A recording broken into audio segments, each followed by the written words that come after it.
Conan's living settlement system has not got off to the best start, and that's a bit of an understatement. It's got plenty of bugs and areas of the feature that could be improved, and today I want to give feedback on the latter, as I think this system does actually have potential.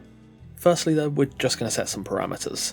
I'm giving feedback mainly on how the features could be improved. The bugs are there, but, well, there's a little I can say that hundreds haven't already said. The devs know about them, we know what they are, but when the system isn't affected by bugs in the future, I think there's still areas of improvement that could make the system itself far better, and that's what I want to address today, as I think the system itself is lacking some things that could make it far more enjoyable to use. Though it has undoubtedly launched as a unequivocal mess, I think the concept is good for Conan. It should be worked on and improved, and to be honest, I think the idea of scrapping it entirely because of the issues is kinda like throwing the baby out with the bathwater, so to speak. I also really reject the notion that nobody asked for this. A lot of people have wanted more life in their settlements for years, and that's kind of the problem. Living settlements isn't that lively, nor is it as user-friendly as it could be, so I'm going to be delivering my thoughts on that today. Also, there's some background build footage whilst we chat. So, let's begin. What actually is the problem with living settlements? Well, I think it can be separated into two segments, technical and stylistic. Technical is of course how we interact with the systems in terms of controls, and stylistic is how the system manifests visually. On the technical side, I think the core problem is that we lack a lot of the control that I think is necessary. Initially, I thought that thralls just preferring nearby facilities would be enough to ensure they basically behave as you'd want them to, but now the system is out, I think we need hard, objective controls to manage that. With the launch of the Age of Heroes, we did get the option to disable placeables from the living settlement system, which was a really welcome addition, but I do think we need more.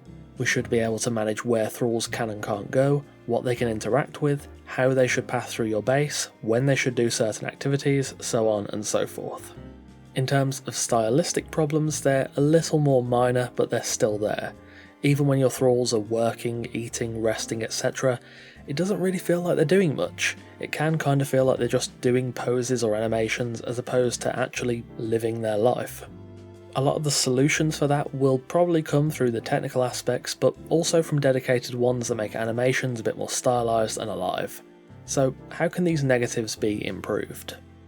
Looking at the technical solutions, let's first tackle possibly the biggest complaint thus far, lack of control. Currently, thralls can wander within a 140 metre radius, and they'll only wander if they have a need to use a need resource station. That sounds fine, but in practice you get a lot of undesirable results. If you built a blacksmith workshop and you wanted him to eat, sleep, work and rest only in that building, well, it doesn't really seem to work out that way, and it doesn't stop thralls outside from coming in. I've had many instances of walking into a workshop that is just barren because all my thralls have gone to eat at the same time and are just sitting at various locations around my base. One solution that I think would really help is a more granular control on how far thralls can wander. Enshrouded is actually a really good example of this. They've just added a similar system, though on a far smaller scale, and though it's not perfect, it has granular control for how far each villager can wander. 0 meters basically routes them to the spot, and 50 meters is, in my opinion, a little too far. Enshrouded's goals with this system are a bit different, and the game also doesn't have the bench radius mechanic that Conan does, which is a bit of a pain, so if Conan were to adopt this level of granular control alongside the bench radius, you kinda get the best of both worlds. That blacksmith we mentioned earlier that wandered halfway across my base to sit down should now stay in his workshop, so long as I set his wander radius accordingly. That is probably best done through the follower menu, I would think, alongside direct interaction with the thralls themselves. In that same vein of control, the ability to restrict thralls from interacting with certain doors would go a long way towards pathing and control issues. I think the devs probably already know this, and I really wouldn't be surprised to see it come in maybe the mid-season update or Chapter 2. Another minor thing would be the needs system itself. It seems that thralls hang around on some of their needs for far too long, eating especially. I feel like I mostly see thralls sat around eating food. As a fellow food enjoyer, I understand, but I feel like they should be a bit more mobile in swapping needs and moving around, but the next solution might be a better fix, and that is routines. Life is built on routines, but at the moment, thralls don't really have one. They do what they want, when they feel like it. If you want that experience, that should be fine, but if you want your thralls to behave like, well, people, a system to control behaviour and force a routine would be wonderful. Let's say it's managed through a new crafting station, the timekeeper's bench, something like that. It would give you an hourly breakdown, each hour slot being a button with an accompanying menu for a bunch of different tasks that will be applied to all thralls for each hour time slot. Additionally, if the devs were to add in various anchor points, which you can put down yourself, that work in this bench would allow thralls to gather in certain areas like a village square, a theatre, etc., to make things even deeper and more customisable. If you build these communal areas, really I think you should just be able to put down, I don't know, a little piece of paper somewhere that will tell thralls this is an anchor point, and then your thralls can congregate and socialise any way you want. More granular control for each individual thrall would also be good, but I think that might be bordering on overwhelming. Finally, of course, there's always some pathing improvements that could be made. Generally, thralls manage to get around better than I expected when this system was announced, but there are cases of thralls getting stuck on the corners of doors, or especially on tables when they stand up from a chair.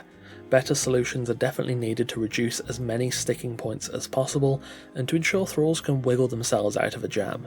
Even if they have to do something that might not look the most graceful, it's better than a thrall just getting stuck, especially when they tend to lose focus on the need system after getting stuck.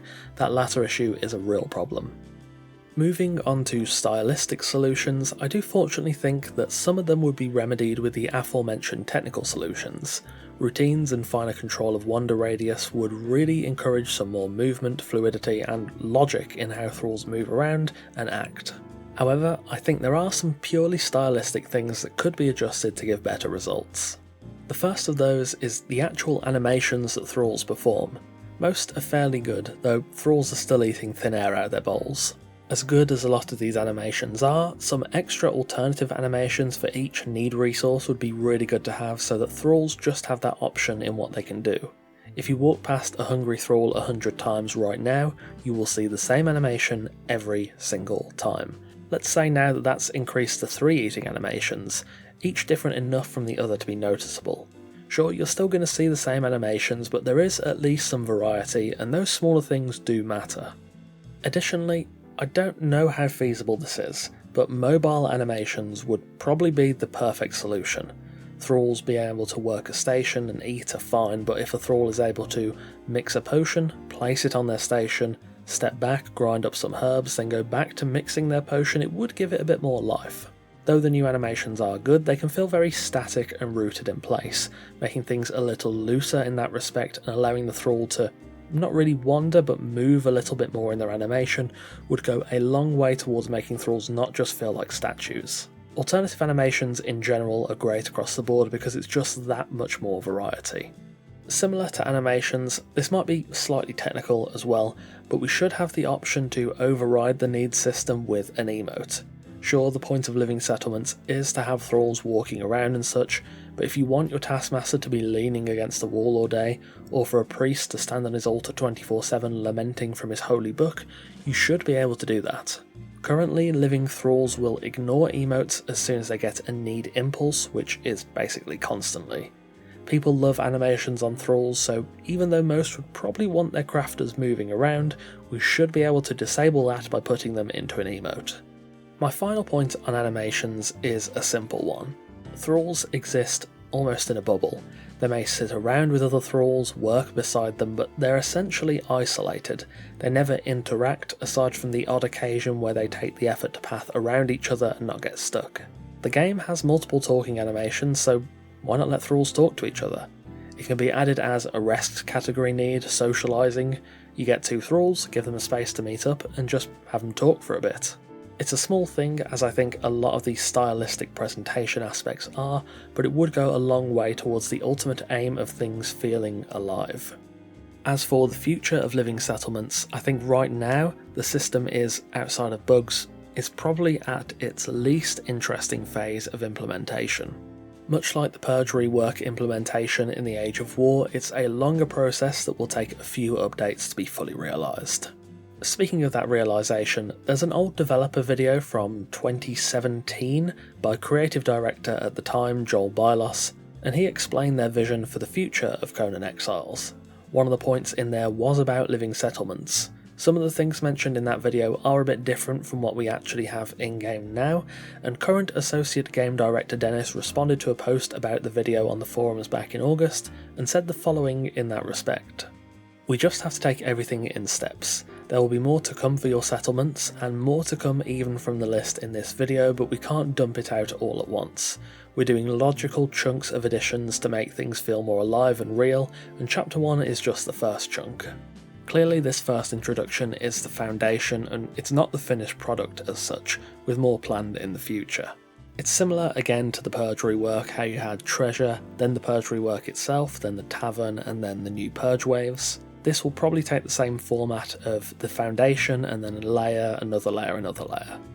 In that format, it's expected that this version won't be as lively as the final, but I think as of right now, it doesn't feel like the monumental change it should be.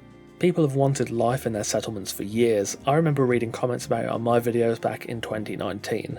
Seeing as a lot of us have wanted something like this for so long, it seems only right to point at the parts that aren't performing as best as they could and suggest improvements for them now. That being said, hopefully all of these points will be rendered moot in the future. I'm sure the devs have accounted for some of them, like locking off doors from thrall use and so on. Ultimately though, outside of the bug fixes, I think Living Settlements needs two things: more life and more control.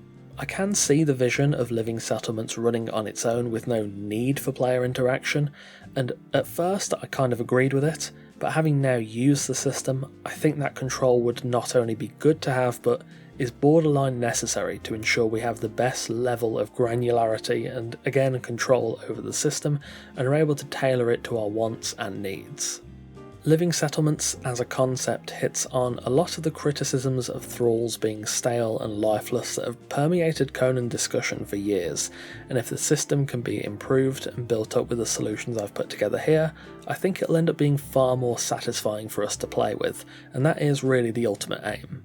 I think probably 99% of us want to walk into a base where it feels alive and thriving, and though Living Settlements is aiming to do that, I don't think it's there yet.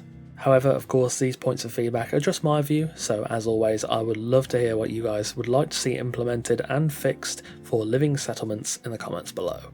Anyway, that about wraps us up for today. Living Settlements is still plagued by some pretty heavy bugs, but even when they're eventually fixed, some aspects of the system are not quite hitting right, and these are my ideas to fix that. Thank you for watching, and of course, a massive thanks to our wonderful, esteemed coffee cultists for continuing to support the channel over on Patreon. If you want to see videos early and support the channel directly, consider joining us over on Patreon, link in the description and pinned comment. Take care, and I'll see you soon.